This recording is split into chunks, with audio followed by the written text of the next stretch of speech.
हो नमस्कार. आज दुपारी माझ्यासोबत एक स्कॅम होता राहिलाय.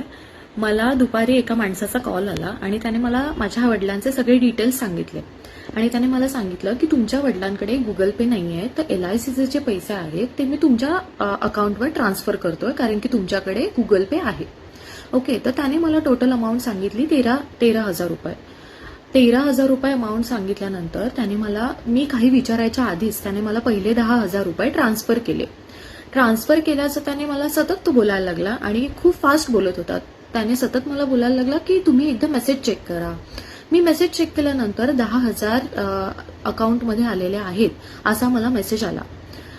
त्याच्यानंतर तो मला म्हणाला की मी 3,000 आहेत ते लगेच तुम्हाला ट्रान्सफर करतो आणि त्याचा तुम्हाला पुन्हा मेसेज येईल.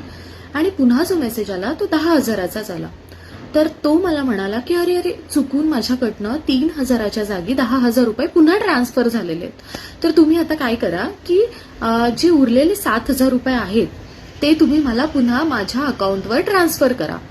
आणि मी काही विचारायच्या आधी किंवा मी काही बोलायच्या आधीच त्याने मला गुगल पेवर हॅलोचा मेसेज केला. आणि म्हणजे त्यानंतर मग इतक्या पटकन आणि इतक्या लवकर असे मेसेजेस कसे येत आहेत हे बघण्यासाठी मग अकाउंट डिटेल्स चेक केले, तर अकाउंटमध्ये कोणत्याही प्रकारची अमाऊंट जमा झालेली नव्हती.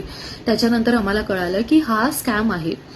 आपल्यापैकी भरपूर जण गुगल पे वापरतात. सिनियर सिटीजन सुद्धा इंटरनेट बँकिंग, गुगल पे सगळं वापरायला लागलेले आहेत. सो सगळ्यांना अलर्ट करण्यासाठी किंवा अवेअर करण्यासाठी हा फक्त मी व्हिडिओ बनवत आहे.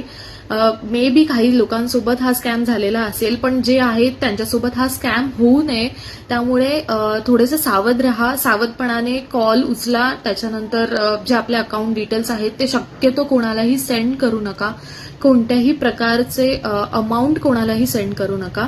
आणि हा मेसेज जास्तीत जास्त लोकांपर्यंत पोहोचवा, कारण की आजकाल सगळेच लोक digital payment, internet banking and all सगळं यूज करत आहेत आणि त्यामुळे अशा प्रकारचे स्कॅम सुद्धा खूप जास्त प्रमाणात वाढलेले आहेत. ओके, चलो, थँक्यू, बाय बाय.